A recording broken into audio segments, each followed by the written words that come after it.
Welcome friends, करते हैं आज का सेशन स्टार्ट। आप सभी का स्वागत है अभियान आईएएस के इस प्लेटफॉर्म पे। आज हम डिस्कस करने वाले हैं Paris climate agreement. Paris climate agreement को स्टूडेंट्स हम करेंगे विस्तार से अध्ययन, जिसमें सारे कॉम्पिटिटिव एग्जाम्स हैं। एसएससी सीजीएल के अंदर भी अभी इसका इंपॉर्टेंस हो गया जीएस का, क्योंकि एसएससी सीजीएल का पैटर्न भी चेंज कर दिया गया, जैसे आप सबको मालूम है। और साथ में यूपीएससी एंड स्टेट पीसीएस के लिए तो है ही इम्पोर्टेंट ये हमेशा से।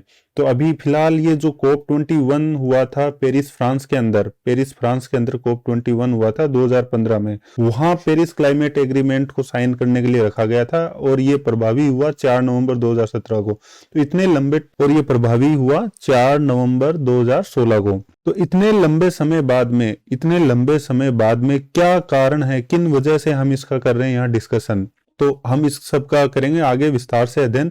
और इस सेशन में हम देखने वाले हैं पेरिस क्लाइमेट एग्रीमेंट को, क्या है पेरिस क्लाइमेट एग्रीमेंट के ऑब्जेक्टिव्स, क्या है राचेट मैकेनिज्म, क्या है global stock take and ETF process, और कंपेयर करेंगे इसको साथ ही साथ साइड बाय साइड रखते हुए क्योटो प्रोटोकॉल से, जो पहले एग्जिस्टिंग था क्योटो प्रोटोकॉल 2020 तक के लिए। तो उसके बाद का जो पोस्ट क्योटो पीरियड है, इसी के लिए पेरिस क्लाइमेट एग्रीमेंट की रूपरेखा तैयार की गई थी, कल्पना की गई थी। तो अब इन दोनों के अंदर क्या डिफरेंस है, ये हम विस्तार से अध्ययन करेंगे और साथ ही साथ देखेंगे इसका इंपॉर्टेंस क्या है, किन तरह से ये हमारे क्लाइमेट चेंज को कॉम्बेट करने के लिए, मिटिगेशन एडेप्टेशन टेक्निक्स को अपनाने के लिए किस तरीके से पेरिस क्लाइमेट एग्रीमेंट हेल्पफुल है। और आखिर में करेंगे एनालिसिस, किस तरीके से क्रिटिक्स इसके क्रिटिसिज्म करते हैं, लेकिन उसके बावजूद भी इसकी क्या है इंपॉर्टेंस, तो हम करेंगे विस्तार से अध्ययन। चलिए स्टूडेंट्स, करते हैं स्टार्ट आज का चैप्टर।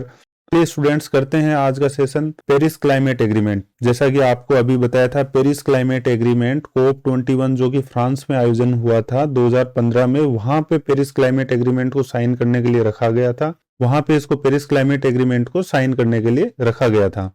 तो पेरिस क्लाइमेट एग्रीमेंट का क्या उद्देश्य, क्या है उद्देश्य है, जो ग्लोबल वार्मिंग है उसको कर्टेन करना well below 2 degree Celsius and preferably below 1.5 degree Celsius to pre industrial period. क्या है प्री इंडस्ट्रियल पीरियड स्टूडेंट्स, हमारे प्रीवियस हमने सेशंस में भी इनका डिस्कशन किया था। 1850 टू 1900 ईस्वी तक का जो टाइम है, इसी टाइम पीरियड को क्या बोला जाता है, प्री इंडस्ट्रियल पीरियड बोला जाएगा। यहाँ पे यूएनएफसीसी जो इसको डिक्लेयर करता है, यूएनएफसीसी ने कहा कि हम जो प्री इंडस्ट्रियल पीरियड की बात कर रहे हैं वो ये वाला पीरियड है, और इस पीरियड के अंदर जो अर्थ का एवरेज टेम्परेचर था, उस टेम्परेचर से हम कोशिश करेंगे आने वाले टाइम में, इस सदी के अंत तक, हम टेम्परेचर को 2 डिग्री सेल्सियस तक ही लिमिट करें टेम्परेचर इंक्रीज को।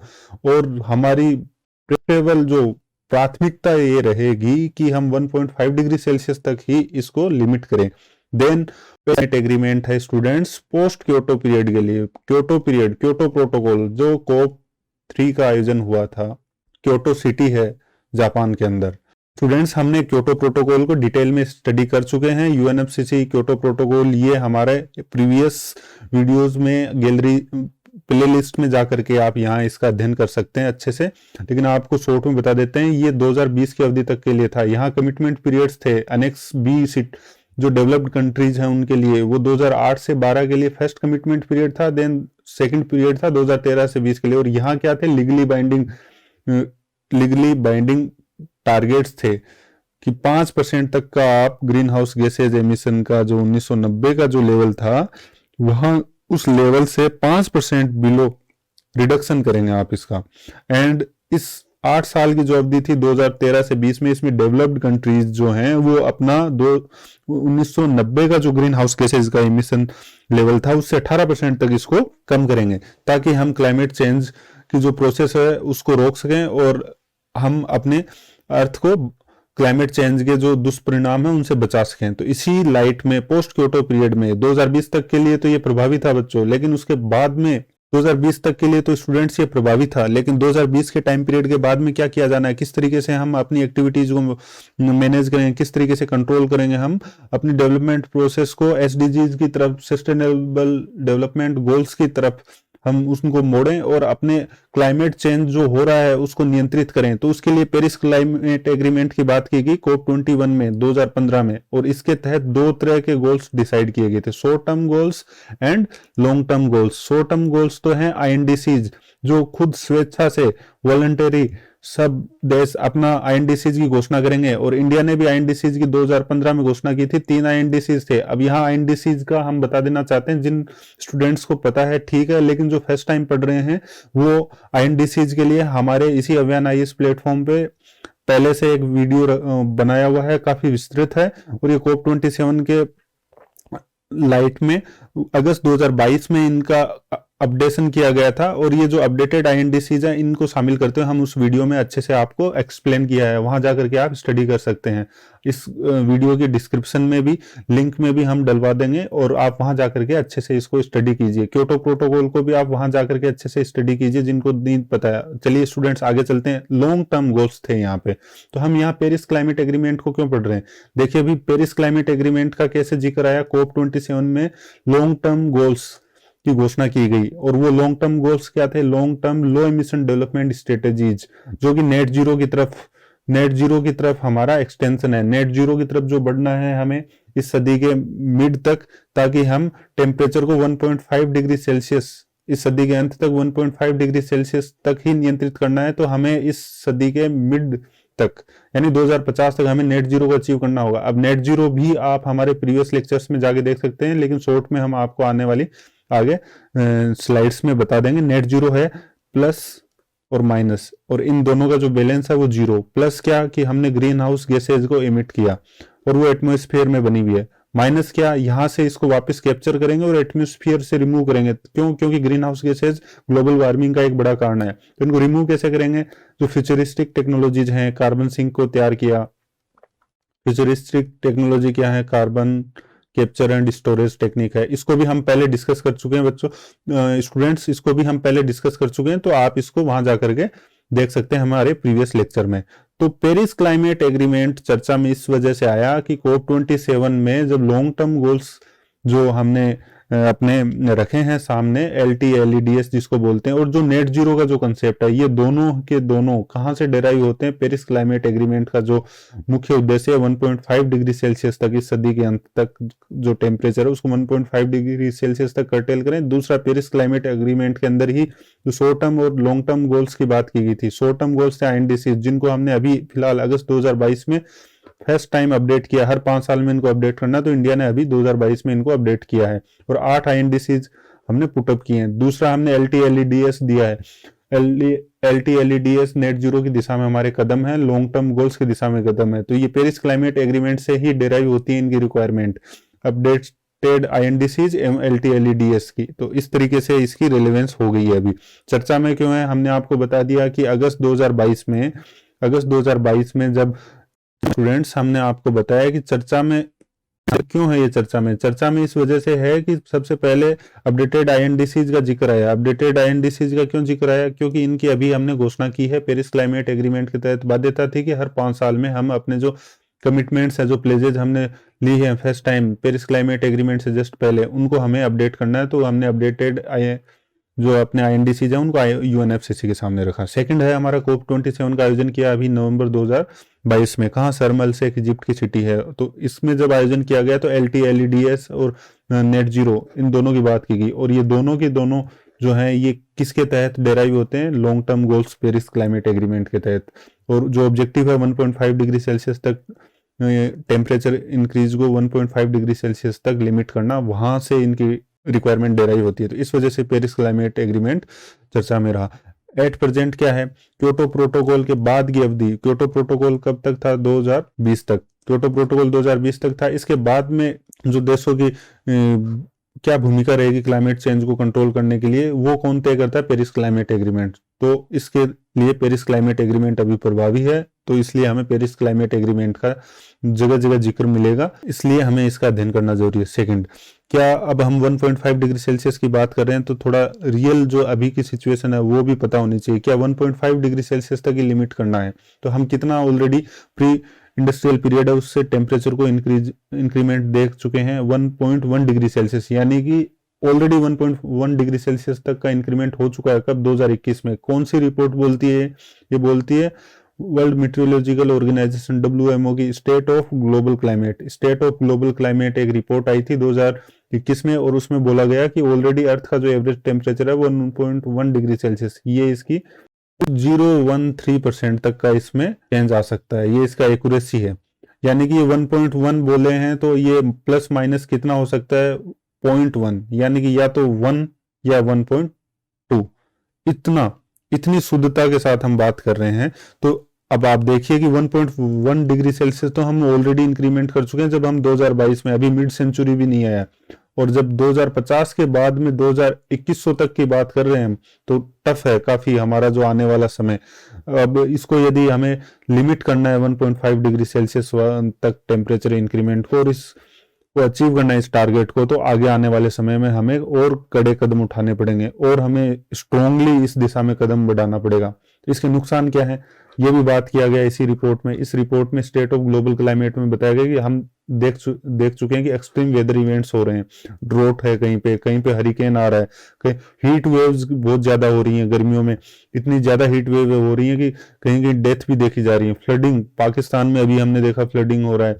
इंडिया के अंदर भी जगह जगह फ्लडिंग जैसी सिचुएशन हो रही है। सी लेवल का राइज हो रहा है। सी लेवल के राइज की हम बात करें तो ऑलरेडी सी लेवल का इंक्रीमेंट हो चुका है। कितना सागर तल है वो कितना इंक्रीमेंट हो चुका है? 4.5 mm। 4.5 mm बढ़ चुका है 2013 से 20 की इस अवधि में। केवल इन 8 साल में 4.5 mm की वृद्धि हो चुकी है सागर तल में। तो जो वल्नरेबल आइलैंड कंट्रीज हैं, वनुआतू जैसे हैं, वनुआतू कंट्री है, वो काफी लंबे टाइम से संघर्षरत है क्योंकि उसकी काफी लैंड है वो सबमर्ज हो गई सी लेवल राइज की वजह से। तो ऐसे जो इंडो पैसिफिक रीजन के अंदर और अन्य जो आइलैंड हैं, वहां पे जो वल्नरेबल आइलैंड है, उनकी ये डिमांड रही है कि इसको क्लाइमेट चेंज को रोका जाए, ग्लोबल वार्मिंग को रोका जाए। ओजोन होल, हमको पता है कि ओजोन होल भी हो रहा है, और अंटार्कटिका में इसके ओजोन होल के जो क्षेत्र है उसमें वृद्धि देखी गई है। फूड सिक्योरिटी, क्योंकि इसकी वजह से प्रोडक्शन प्रभावित होता है। जब टेम्परेचर बढ़ता है, ग्लोबल वार्मिंग बढ़ती है, तो एग्रीकल्चर प्रोडक्शन जो है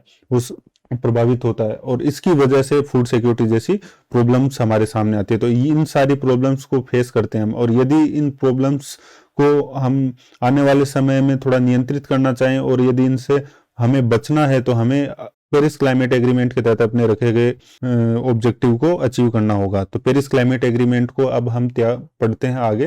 पेरिस क्लाइमेट एग्रीमेंट आपको बताया जैसे कि COP21 का जब आयोजन किया गया था तब सामने रखा गया था 2015 में। पेरिस क्लाइमेट एग्रीमेंट को 2015 में सामने रखा गया था, और ये प्रभावी कब हुआ? नवंबर 2016 में। इतना टाइम क्यों लगा? दिसंबर से लेकर के नवंबर 2016, लगभग 11 महीने निकल गए। वो इसलिए कि जितनी पार्टीज हैं UNFCCC के तहत, जितनी पार्टीज हैं, उन पार्टीज में से जब 55 पार्टीज इसको साइन कर लेंगी और उनका टोटल मिलाकर के जो ग्लोबल एमिशन है, ग्रीन हाउस गैसेज का जो टोटल एमिशन है, उसमें उनका योगदान 55% हो, इस तरीके की दोनों कंडीशन जब फुलफिल होंगी कि ऐसी 55 कंट्रीज इसको साइन कर दें पेरिस क्लाइमेट एग्रीमेंट को, जिनका global green house gases emission में 55% तक का योगदान है, तभी इसको प्रभावी माना जाएगा। तो जब इन कंट्रीज ने रेटिफाई किया, कब किया? उसके अगले 1 महीने में ये प्रभावी होगा। तो ये अक्टूबर में ये कंडीशन फुलफिल हुई और नवंबर 2016 से प्रभावी है। ठीक है, तो ये पहले ही तैयारी कर ली गई थी। क्योंकि जो क्योटो पीरियड है वो 2020 में खत्म हो रहा था, कमिटमेंट पीरियड, और यहाँ के जो लीगली बाइंडिंग जो टारगेट्स थे वो 2020 तक ही कंट्रीज को बाउंड कर रहे थे। उसके बाद का क्या फ्रेमवर्क हो, उसके लिए ये ऑलरेडी पहले से तैयारी की गई, 2015 में लाया गया और 2016 में इसको प्रभावी बनाया गया। ठीक है, और हमने देखा कि यूएस जो डेवलप्ड कंट्रीज में सबसे मेजर, जो सबसे बड़ी इकोनॉमी है, उसने 2017 में डोनाल्ड ट्रंप के प्रेसिडेंसी के टाइम पे इससे वापस हटने का निर्णय लिया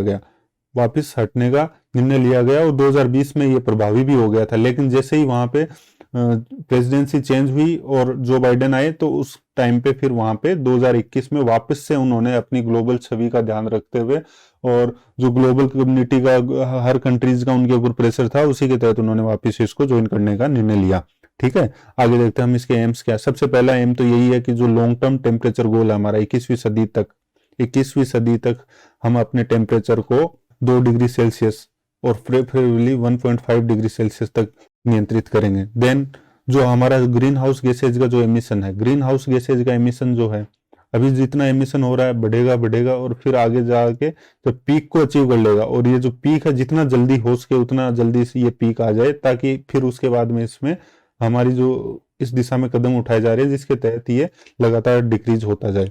तो ये कैसे होगा, ये जितना जल्दी पीक आएगा उतना ही जल्दी हम इसको नियंत्रित करेंगे और ये ग्राफ जो है डिक्लाइन में आएगा ग्रीन हाउस गैसेज के एमिशन का। तो हमारा ये टारगेट रहेगा कि इस पीक को जल्दी से जल्दी अचीव किया जाए और उसके बाद में लगातार इसमें कमी करें हम, ताकि हम क्लाइमेट न्यूट्रल और कार्बन न्यूट्रल नेट जीरो का जो हमारा टारगेट है, नेट जीरो का जो टारगेट है, ग्रीन हाउस गैसेज का जितना एमिशन हो रहा है उतना ही हम उसको एटमोस्फियर से रिमूव कर दें, और इस तरीके से हमारा जो टोटल नेट जो प्रोडक्ट है वो जीरो रहे, किसका, ग्रीन हाउस गैसेज एमिशन का, ताकि हमारा जो टेम्परेचर गोल है उसको अचीव कर सके और ग्लोबल वार्मिंग को नियंत्रित करते हुए क्लाइमेट चेंज को हम सकें। देन मेन गोल की हमने आपको बात की 2 degree Celsius and most favourably 1.5 degree Celsius के अंदर इसको लिमिट करना। और ये लेवल कहाँ से, रेफरेंस लेवल होगा 1850 से 1900 के बीच में जो अर्थ का एवरेज टेम्परेचर था उससे। डेवलप मैकेनिज्म, इस तरीके की मैकेनिज्म तैयार करना ताकि जो वल्नरेबल जो कंट्रीज हैं उनको जो एडवर्स इम्पैक्ट जो है क्लाइमेट चेंज के, उन एडवर्स चेंजेस से उनको बचाया जा सके। देन थर्ड है कि इस तरीके का ऑब्लिगेशन डेवलप्ड कंट्रीज के ऊपर डाला जाए ताकि वो फाइनेंशियल एंड टेक्निकल सपोर्ट करें, कैपेसिटी बिल्डिंग में हेल्प करें। किसमें, financial, technical and capacity building, इन तीनों आयाम्स में वो हेल्प करेंगे किनकी, डेवलपिंग कंट्रीज की, अंडर डेवलप्ड कंट्रीज की। ठीक है, तो इस तरीके से ये इसके एम्स रखे गए थे, ये इसके उद्देश्य थे। देन इसी एग्रीमेंट में हमने 20-20-20 टारगेट्स की बात की थी। ये 20-20-20 टारगेट्स क्या है, हम 20% से क्या करेंगे, रिड्यूस करेंगे CO2 एमिशन का, क्योंकि ये एक मेजर ग्रीन हाउस गैस है और इसी की वजह से ग्लोबल वार्मिंग होती है। तो CO2 एमिशन को हम 20% तक रिड्यूस करें। देन हम रिन्यूएबल जो एनर्जी मार्केट है, रिन्यूएबल एनर्जी जो मार्केट है, मार्केट शेयर है, एनर्जी मार्केट शेयर, उसमें रिन्यूएबल का जो कंपोनेंट है उसको बढ़ा के 20% तक करें। देन एनर्जी एफिशिएंसी है, ऊर्जा मितव्ययिता की बात की जाती है, इस तरीके के अप्लायंसेस तैयार करें जो कम एनर्जी पे भी रन करें। ठीक है, इस तरीके की हम बिल्डिंग, ग्रीन बिल्डिंग बनाए ताकि वहां पे जो टेम्परेचर, वहां पे हम रेफ्रिजरेशन की कम जरूरत हो, हमें हम जो एयर कंडीशनिंग यूज करते हैं वो कम यूज करें। तो इस तरीके की ग्रीन बिल्डिंग तैयार करें, इस तरीके का हम अप्लायंसेस तैयार करें ताकि वो एनर्जी एफिशिएंट हो। कम से कम एनर्जी हम पे रन करने वाले, जब एनर्जी रिक्वायरमेंट कम होगी, एनर्जी रिक्वायरमेंट कम होगी तो हमें जो एनर्जी प्रोडक्शन के दौरान जो ग्रीन हाउस गैसेज का एमिशन होता है उसको हम नियंत्रित कर सकेंगे। तो इस तरीके से 5 की एलिमेंट्स थे पेरिस क्लाइमेट एग्रीमेंट के। पहला क्या था कि हर 5 साल में अपने जो क्लाइमेट एक्शंस है, जो NDCs है, नेशनली डिटरमाइंड कॉन्ट्रीब्यूशंस, उसको हम अपडेट करेंगे और अपडेट क्या करेंगे, उनको स्ट्रेंथन करेंगे। ठीक है, जैसे कि इंडिया का पहले टारगेट था 40% तक रिन्यूएबल एनर्जी के थ्रू हम जो अपनी इंस्टॉल्ड कैपेसिटी है उसका अंदर 40% हिस्सा किसका होगा, रिन्यूएबल एनर्जी का, और ये हमने सितंबर 2022 में अचीव कर लिया। मिनिस्ट्री ऑफ पावर की रिपोर्ट ये बताती है सितंबर 2022 के अंदर हम 41.5% हिस्सा रिन्यूएबल एनर्जी से प्रोडक्शन कर रहे थे। तो अब हमने इसको अपडेटेड INDCs में बढ़ा के कितना कर दिया, 50%। तो इस तरीके से हमें जो अपडेटेड INDCs प्रस्तुत करने की रिक्वायरमेंट कहाँ से हुई, पेरिस क्लाइमेट एग्रीमेंट में बात की गई थी कि हर 5 साल में हम अपने जो क्लाइमेट एक्शंस हैं, जो प्लेजेज हैं, उनको अपडेट करेंगे। देन अडेप्टेशन यानी कि जो वल्नरेबल कंट्रीज है उनको अडेप्टेशन के लिए तैयार करेंगे। उस अडेप्टेशन के लिए हम उनको क्या प्रोवाइड करवाएंगे, उनको फाइनेंस प्रोवाइड कराएंगे, क्लाइमेट फाइनेंस प्रोवाइड कराएंगे। ठीक है, ये GCF की फॉर्म में होगा। पर ईयर कितना होगा, पर ईयर 100 बिलियन इसके अंदर डाला जाएगा डेवलप्ड कंट्रीज के द्वारा। Per year global climate fund है, उसमें कितना प्रोवाइड करवाया जाएगा, 100 बिलियन।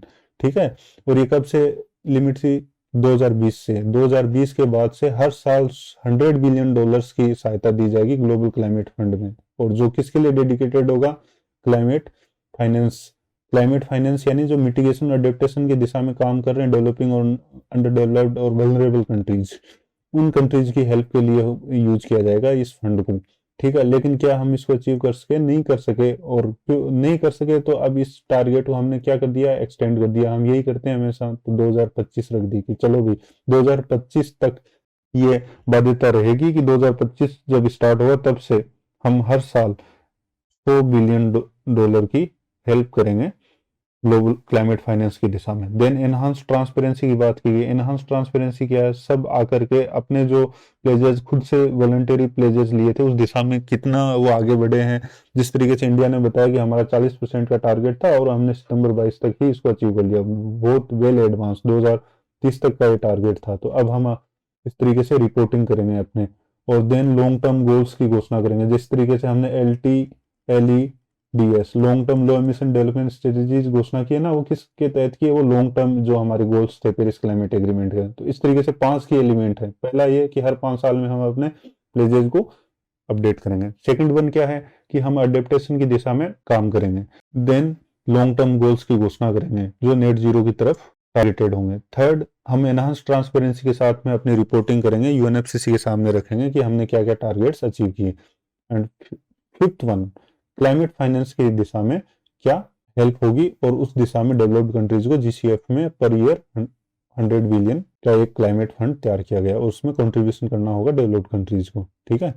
देन इसी में हमारे सामने एक आता है राचिट मैकेनिज्म। ठीक है। तो जो फ्रेमवर्क की हमने बात की थी अभी कि हमें क्या करना है, हर 5 साल में अपने जो प्लेजेज हैं उनको अपडेट करना है और उनको मोर स्ट्रेंथन करना है। इसके लिए जो टेक्निकल टर्म, इनफॉर्मल टर्म जो यूज की गई है, ठीक है, पेरिस क्लाइमेट एग्रीमेंट में, तो वो जो यूज की गई है उसको बोला गया राचेट मैकेनिज्म। राचेट मैकेनिज्म क्या है? राचेट मैकेनिज्म एक तरीके से वो स्क्रू ड्राइवर है, ठीक है, जो एक ही दिशा में आगे की तरफ बढ़ता है। वो ये क्या है, 5 साल में, हर 5 साल में आगे बढ़ाएगा हमारे जो प्लेजेज है उनको और ज्यादा स्ट्रेंथन करता जाएगा। 40% रिन्यूएबल एनर्जी का टारगेट था, 5 साल बाद आए, हमने कहा 50% करेंगे। और इस दिशा में हम एक बार किसी फिक्स टारगेट्स को रख के, ऐसा नहीं है कि इनको आगे के 10 साल के लिए, नहीं, हम इनको हर 5 साल में रिव्यू करेंगे। जैसे जैसे नीड होगी उस हिसाब से हम इनको रिव्यू करेंगे, स्ट्रेंथन करेंगे जैसी टाइम की रिक्वायरमेंट होगी। इसलिए इनको हर 5 साल बाद वापस आना है टेबल पे, और टेबल पे आकर के वापस अपने अपडेटेड इंडिसेस को रखना है सेल्फ असेसमेंट करते हुए। ठीक है। तो ये अपॉर्चुनिटी देता है एक वर्ल्ड को कि potentially put itself on a course to stay below 2 degree Celsius target. ठीक है। Then global stock take. क्या है global stock take? Global stock take है एक रिव्यू प्रोसेस। हमने कहा कि रिव्यू भी किया जाएगा अपने जिस दिशा में हम आगे बढ़ रहे हैं, क्या हम सही एफर्ट कर रहे हैं, इसका रिव्यू किसके द्वारा किया जाएगा? Global stock take. Global stock take के तहत हमारा क्या है, हमने जो अभी तक जो गोल्स की दिशा में आगे कदम बढ़ाए हैं उनको हम पीरियोडिकली असेस करेंगे। और ये असेसमेंट कब होगा? हर 5 साल में। इसका फर्स्ट असेसमेंट पीरियड कब स्टार्ट हो रहा है? 2023 में, जिसको कहते हैं कॉम्प्रिहेंसिव ग्लोबल स्टॉक टेक। और 2015 में जब हमने रख दिए हैं तो 2023 में पहली बार, हालांकि थोड़ा टाइम लग गया हमें, 8 साल लग गए, लेकिन फिर हम हर 5 साल में इसको, इसके बाद में जो आने वाला टाइम होगा ना, जैसे 2023 के बाद हम 2028 में फिर से इसको असेस करेंगे।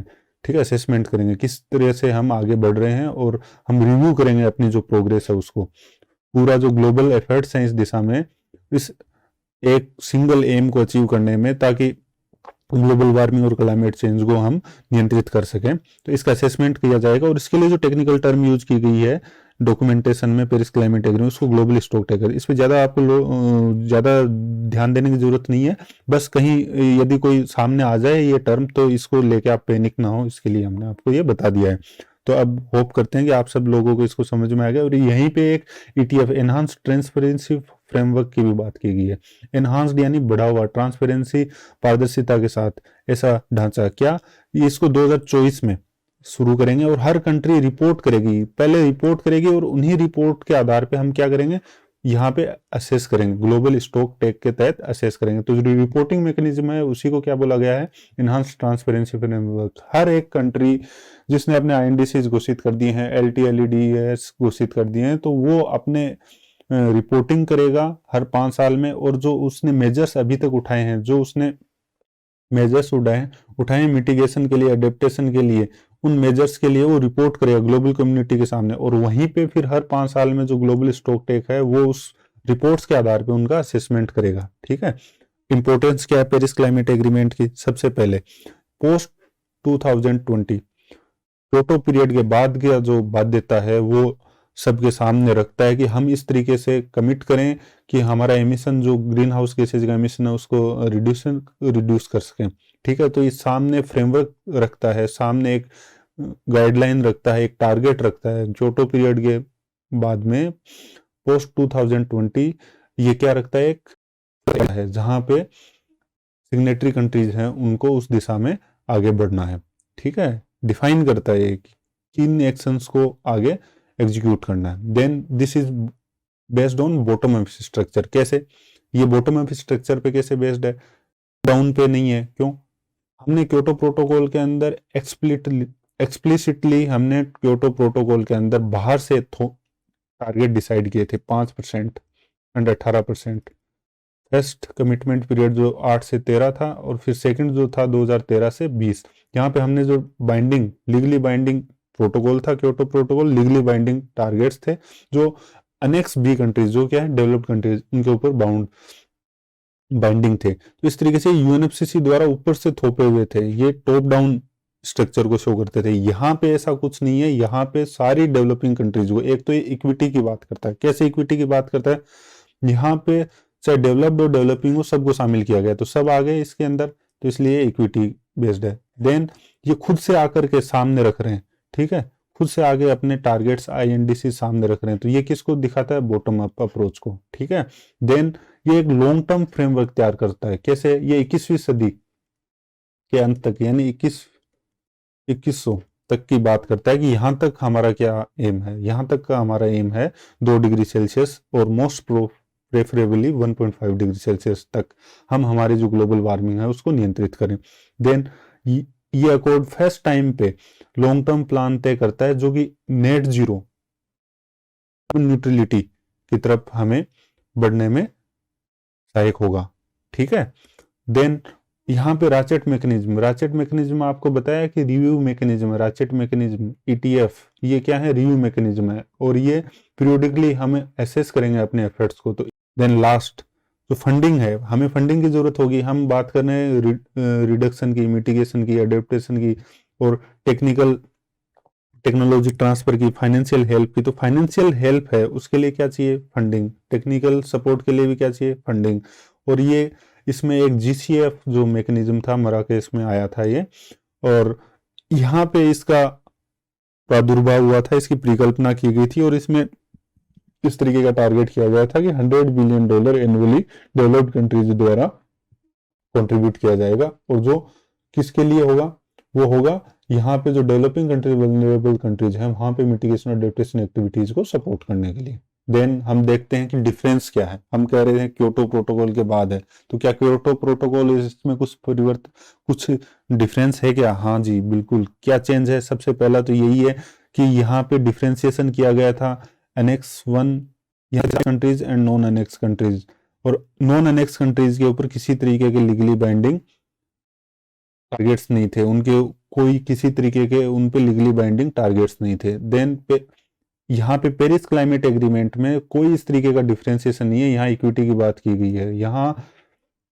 लेकिन CBDR बेस्ड डिफरेंशिएटेड रिस्पॉन्सिबिलिटी क्या कि क्लाइमेट चेंज है उसको नियंत्रित करना, ग्लोबल वार्मिंग है उसको कंट्रोल करना, और ये कॉमन रिस्पॉन्सिबिलिटी है, सारा पूरा ग्लोबल कम्युनिटी है उसको इस दिशा में कार्य करना है। लेकिन ये डिफरेंशिएटेड होगा, क्यों? क्योंकि हिस्टोरिकली जो योगदान है, हिस्टोरिकली जो एमिशंस है वो अभी भी एटमॉस्फेयर में बने रहते हैं, उनकी लाइफ साइकिल काफी लंबा होता है। CO2 है 100 से ज्यादा सालों तक एटमॉस्फेयर में एक बार रिलीज होने के बाद बना रहता है और वो ग्लोबल वार्मिंग के अंदर उसकी भूमिका रहती है। तो इस तरीके से जो पहले से डेवलप्ड कंट्रीज ने अपने डेवलपमेंट के दौरान जो ग्रीन हाउस गैसेज का एमिशन कर दिया, जो ज्यादा एमिट किया है, उन लोगों की ज्यादा रिस्पॉन्सिबिलिटी है। सबकी कॉमन रिस्पॉन्सिबिलिटी है, लेकिन वो ज्यादा रिस्पॉन्सिबल है उस चीज के लिए, ग्रीन हाउस गैसेज के एमिशन के लिए, ग्लोबल वार्मिंग के लिए। तो उनको ज्यादा हार्ड कमिटमेंट्स करने होंगे, उनको टेक्नोलॉजी और फाइनेंस प्रोवाइड करवाना होगा। इस तरीके से ये यहाँ पे कोई डिफरेंस नहीं किया गया है, सबको शामिल किया गया है, लेकिन ये CBDR बेस्ड है, ठीक है।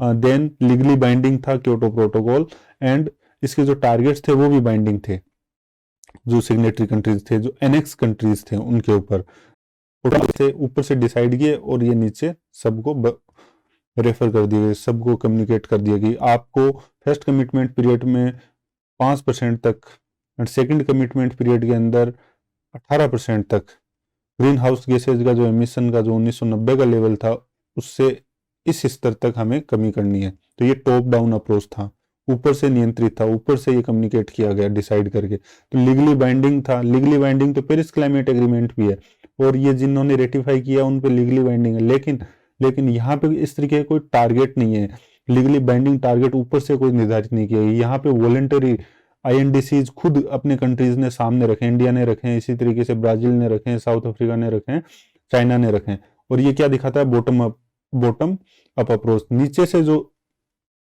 पार्टीज हैं उन्होंने खुद अपने आईएनडीसीज आगे आकर के पुटअप किए हैं कि हमारी आईएनडीसीज हैं, और यूएनएफसीसी को वो उन्होंने एड्रेस कर दिए, यूएनएफसीसी के सामने सबमिट कर दिए। तो ये बॉटम अप अप्रोच को दिखाता है, ठीक है, ज्यादा डेमोक्रेटिक है।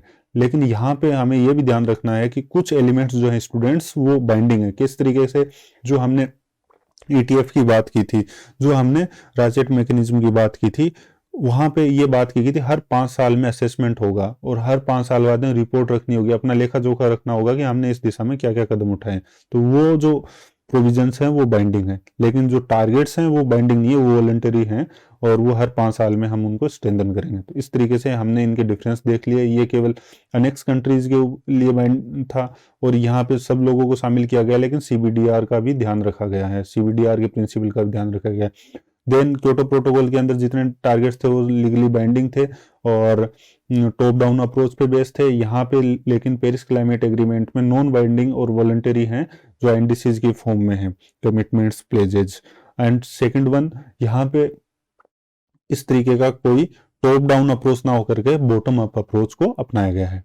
ओके, देन हम एनालिसिस करते हैं पेरिस क्लाइमेट एग्रीमेंट का। तो पेरिस क्लाइमेट एग्रीमेंट स्टूडेंट्स सबसे पहले ये एक इस तरीके के नेशनल प्लान बनाने की बात करता है। खुद वॉलंटरी आईएनडीसीज घोषित करेंगे, खुद नेशनली डिटरमाइंड कॉन्ट्रीब्यूशंस है, खुद कंट्रीज ने अपने सामने रखे हैं। तो ये ऊपर से कोई थोपे हुए नहीं है, बॉटम अप्रोच पे थे। तो ये उन कंट्रीज पे एक मोरल रिस्पॉन्सिबिलिटी डालता है कि वो उनके ऊपर काफी स्ट्रिक्टली काम करें और उसको अचीव करें। क्यों? क्योंकि उन्होंने खुद जब डिसाइड किया था तो उनकी ये अकाउंटेबिलिटी निर्धारित की जा सकती है, ज्यादा जवाबदेहीता होती है उनकी, और वो उनके ऊपर अकाउंटेबिलिटी फिक्स की जा सकती है कि आपने खुद आगे आकर के वॉलंटरी ये टारगेट्स रखे थे तो आपको ये अचीव किया जाना था या किया जाना है। तो ये एक ज्यादा अकाउंटेबल है। देन सीबीडीआर का जो प्रिंसिपल है उसको यथावत रखा गया है। जो पहले भी सीबीडीआर की बात की जाती थी, डेवलपिंग कंट्रीज के द्वारा डिमांड की जाती थी, वो यहाँ पे भी है। क्यों? क्योंकि जो डेवलप्ड कंट्रीज है उन पे अभी भी वो अपने टारगेट्स हैं उनको उसी लेवल पे क्योटो प्रोटोकॉल की तरह जो लीगली बाइंडिंग टारगेट्स थे उन्हीं से आगे बढ़िए स्ट्रेंथन करना। और जब डेवलपिंग कंट्रीज फर्स्ट टाइम इस तरीके के अपने टारगेट सामने रख रही हैं तो वो थोड़े तो डेवलपिंग कंट्रीज जब फर्स्ट टाइम अपने एनडीसी सामने रख रही हैं तो एक लो टारगेट के साथ वो शुरू होंगे और समय आते आते वो उनको स्ट्रेंथन करते जाएंगे। हर 5 साल बाद जब अपडेट करेंगे तो उनको और अपडेट करेंगे। जैसे नेट जीरो का टारगेट है वो सारे डेवलप्ड कंट्रीज को अचीव करना है 2050 तक। कब तक अचीव करना है? 2050 तक, मिड सेंचुरी तक। लेकिन चाइना ने क्या बोला है? 2060 तक करेंगे। और इंडिया ने क्या बोला है? 2070 तक हम नेट जीरो को अचीव करेंगे। ठीक है, इस तरीके से सीबीडीआर की यहाँ पे पालना की गई है, सीबीडीआर के कंसेप्ट को फॉलो किया गया। थर्ड वन जो प्रोटोकॉल है वो ग्रीन हाउस गैसेज के इमिशन को रिड्यूस करने की बात करता है। अडेप्टेशन एक्टिविटीज हैं, क्लाइमेट चेंज के लिए जो अडेप्टेशन अपनाना है, किस तरीके से हम अडेप्ट करें और किस तरीके से क्लाइमेट रेजिलियंट क्रॉप्स का डेवलप करें, क्रॉप वेराइटीज को डेवलप करें जो क्लाइमेट रेजिलियंट हो। किस तरीके से हम इस तरीके के बिल्डिंग्स तैयार करें जो ग्लोबल वार्मिंग के बाद भी उनके अंदर एक्सटर्नल पावर रिक्वायरमेंट्स ना रहें। और स्मार्ट सिटी जो इनिशिएटिव है वो हमारे किस तरीके के हों और इस तरीके का हो। तो इस दिशा में हमें अडेप्टेशन की दिशा में जो एक्टिविटीज करनी है उनकी भी बात करता है। और स्ट्रेंथन करता है, जो कमिटमेंट्स हैं उनको स्ट्रेंथन किया जाना है हर 5 साल में। तो इस तरीके से ये काफी एक होलिस्टिक वे में बात करता है और जिसमें मिटिगेशन की भी बात की जाती है, अडेप्टेशन की भी बात की जाती है। इसका फ्रेमवर्क काफी इंक्लूसिव है, काफी इंक्लूसिव फ्रेमवर्क को यहाँ यूज किया गया है। ठीक है, देन कार्बन न्यूट्रलिटी की बात की गई है, जो अभी तक किसी और प्रोटोकॉल में क्लाइमेट बेस्ड जो प्रोटोकॉल था वहां पे इसकी बात नहीं की गई थी। जीरो कार्बन सॉल्यूशंस की बात की जाती है और इस दिशा में कदम भी काफी बढ़ाने लग गए हैं और टेक्नोलॉजिकल एडवांसमेंट हो रहा है, जैसे कि इलेक्ट्रिकल व्हीकल्स का, सोलर एनर्जी का दिशा में काफी प्रयास हुए और जिसके तहत पर यूनिट जो हम जितना सोलर हमें अवेलेबिलिटी थी, उसकी भी कॉस्ट में काफ़ी कमी हुई है और इसको हम शामिल कर रहे हैं, हम अपनी ग्रिड से कनेक्ट कर रहे हैं। इलेक्ट्रिकल व्हीकल्स की जो प्राइस थी उसको भी काफ़ी हद तक कम किया गया है। तो इस दिशा में जीरो कार्बन जो सॉल्यूशन है, इस दिशा में हम आगे बढ़े हैं। ये हमारा पेरिस क्लाइमेट एग्रीमेंट की वजह से ही हो पाया है। ठीक है। देन जो इसकी आलोचनाएं करते हैं, वो सबसे पहले आलोचना करते हैं यहाँ किसी तरीके के बाइंडिंग टारगेट्स नहीं, ये कंट्रीज पे छोड़ दिया गया है, ऐसा नहीं किया जाना था। वॉलंटरी कंट्रीज के ऊपर नहीं छोड़ा जाना चाहिए था, बाइंडिंग टारगेट्स होने चाहिए थे क्योटो प्रोटोकॉल की तरह। तो ये एक आलोचना है। सेकंड वन कि मैकेनिज्म जो है वो कोई इस तरीके की मैकेनिज्म नहीं रखी गई है जो ये चेक कर सके, ये देख सके कि जो नेट जीरो को अचीव करने की दिशा में जो नेट जीरो टारगेट्स जो हैं, नेट जीरो जो है उस दिशा में हम फेयरली बढ़ रहे हैं कि नहीं बढ़ रहे हैं, और यदि हम इस दिशा में कार्य कर रहे हैं तो और कितना कार्य किया जाने की जरूरत है, हम कहाँ स्टैंड कर रहे हैं। ठीक है। इस तरीके का पेरिस क्लाइमेट एग्रीमेंट जो डॉक्यूमेंट है उसके अंदर कोई प्रोविजन नहीं है। देन लास्ट वन, जो टेक्नोलॉजी और फंड ट्रांसफर की बाध्यता डाली गई है डेवलप्ड कंट्रीज पे, जीसीएफ की बाध्यता डाली गई है, इसको अभी भी अचीव नहीं किया जा रहा है। काफी जो रिपोर्ट्स हैं वो बताती हैं कि 60 to 80 डॉलर का ही इसमें billion dollar, 60 to 80 billion dollars का ही इसमें योगदान मिल रहा है डेवलप्ड कंट्रीज से, और ये 2020 तक अचीव हो जाना चाहिए था, लेकिन अब इसको आगे बढ़ाकर कितना करना पड़ रहा है मजबूरन 2025 तक। तो इस तरीके के डाउट्स हैं, शंकाएं उत्पन्न की जा रही हैं कि टेक्नोलॉजी और फंड ट्रांसफर करते हुए जो एडेप्टेशन के लिए जो सपोर्ट किया जाएगा डेवलप्ड कंट्रीज के द्वारा, क्या वो उसके लिए इनको डेवलप्ड कंट्रीज को बाध्य करने के लिए क्या ये एग्रीमेंट सफिशिएंट होगा। ओके। लेकिन हम आपको अभी स्टूडेंट्स डिस्कस करते हैं कुछ एग्जाम पॉइंट ऑफ व्यू से, कुछ ऐसे फैक्ट्स जो हम यूज कर सकते हैं जहां डिस्क्रिप्टिव एग्जाम होता है। अभी तो सीजीएल के अंदर भी हमारा डिस्क्रिप्टिव ऐसे वाला सेगमेंट है, वहां पे भी क्लाइमेट बेस्ड जब कभी आ जाते हैं इस तरीके के टॉपिक्स, तो हमें वहां पे जो रिपोर्ट्स जो हैं उन रिपोर्ट्स की जो हम आधार पे जो कुछ भी वहां पे लिखते हैं तो वो काफी अच्छा माना जाता है। तो सबसे पहले एक आईपीसीसी की जो 6th असेसमेंट रिपोर्ट आई थी, आईपीसीसी के द्वारा 6th असेसमेंट रिपोर्ट आई थी 2022 में मार्च में, और इसके तहत 3 रिपोर्ट्स पब्लिश की जाती हैं।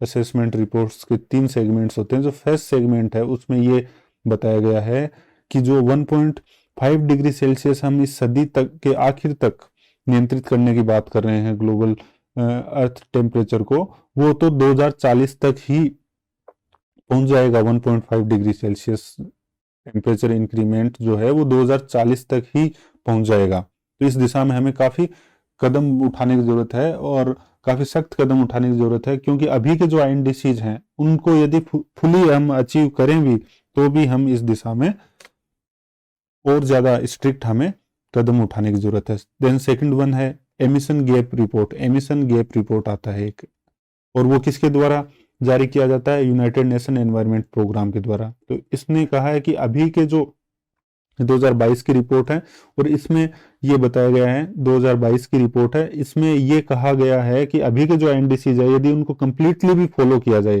तो भी इस सदी के अंत तक 2100 ईस्वी तक हमारा जो अर्थ का जो टेम्परेचर है उसमें 2.8 डिग्री सेल्सियस तक का राइज देखा जाएगा। और यदि हम LTLE लॉन्ग टर्म लो एमिशन डेवलपमेंट स्ट्रेटेजीज, यदि हम LTLEDS को भी और स्ट्रेंथन करें और इनको फुली फॉलो करें तो भी हम इस टेम्परेचर जो राइज है इसको 2.4 डिग्री सेल्सियस तक ही लिमिट कर पाएंगे। तो ये काफी चिंताजनक स्थिति है, और हमारे जो प्रयास हैं उनको और ज्यादा तेजी लाने की जरूरत है, हमारे प्रयासों में और ज्यादा मजबूती लाने की जरूरत है। Then WMO World Metrological Organization जो है उसकी state of the global climate, state of the global climate एक रिपोर्ट पब्लिश होती है, state of the global climate. उस रिपोर्ट में क्या कहा गया है? State of the global climate जो रिपोर्ट है उसमें कहा गया है कि ऑलरेडी जो हमारा, अभी हम बात करें कि 2100 तक कितना टेम्परेचर पहुंचेगा, लेकिन हम देखें कि अभी ऑलरेडी हमारा टेम्परेचर कितना राइज हो चुका है। वो 2021 की एक रिपोर्ट है, state of global climate report, और ये WMO द्वारा पब्लिश की जाती है। इसमें कहा गया है कि 2021 तक ही हमारा जो अर्थ का जो ग्लोबल अर्थ टेम्परेचर है वो 1.1 डिग्री सेल्सियस तक का राइज देख चुका है। तो अभी तो मिड सेंचुरी काफी आगे है, 2050 में आएगा, और फिर हम सेंचुरी एंड तक 2100 तक की बात कर रहे हैं। तो वहां तक तो हम पहुंचते पहुंचते अपने टेम्परेचर को 1.5 डिग्री सेल्सियस तक कैसे लिमिट कर पाएंगे, जब जो इतनी सारी जो इंडिपेंडेंट रिपोर्ट्स आती हैं। एमिशन गैप रिपोर्ट बोलता है कि हम 2.8 डिग्री सेल्सियस तक का राइज देख चुके होंगे 2100 तक। इसी तरीके से WMO की जो state of the global climate report है वो कह रहा है कि 2021 तक ही हम 1.1 डिग्री सेल्सियस तक का राइज देख चुके हैं। तो आगे आने वाला समय काफी मुश्किल भरा है क्लाइमेट चेंज के नजरिए से। IPCC की जो 6th रिपोर्ट है वो बोलती है कि हम जो इस तरीके से प्लेजेस रख रहे हैं, उन प्लेजेस को यदि हम ध्यान में रखें तो भी 2040 तक ही हम 1.5 डिग्री सेल्सियस का जो एम है वहां तक हमारा ग्लोबल टेम्परेचर का राइज देखने को मिल सकता है। तो इस तरीके से हम देखते हैं कि पेरिस क्लाइमेट एग्रीमेंट को हमने पॉइंट बाय पॉइंट पूरा डिस्कस किया है, और शुरू से लेकर के आखिर तक होप करते हैं कि स्टूडेंट्स आपको अच्छे से समझ में आया होगा। पूरा पेरिस क्लाइमेट एग्रीमेंट हमने इन डिटेल डिस्कस कर लिया है। इन बिटवीन हमारी जो दो टेक्निकल टर्मिनोलॉजी थी, जो एग्जाम पॉइंट ऑफ व्यू से भले ही आपको अभी इतना इंपॉर्टेंट नहीं लगे, लेकिन जब ये टर्म्स ऐसे सामने आ जाती हैं तो काफी पेनफुल हो जाते हैं कई बार स्टूडेंट्स, तो इसलिए इनका भी डिस्कशन करना जरूरी था। क्योटो प्रोटोकॉल जो था उससे भी हमने कंपैरिजन किया, साथ के साथ हमने एनालिसिस भी किया, और कुछ जो इम्पोर्टेंट जो ग्लोबल रिपोर्ट्स हैं उनका भी हमने डिस्कशन कर लिया है। Okay students, thank you very much.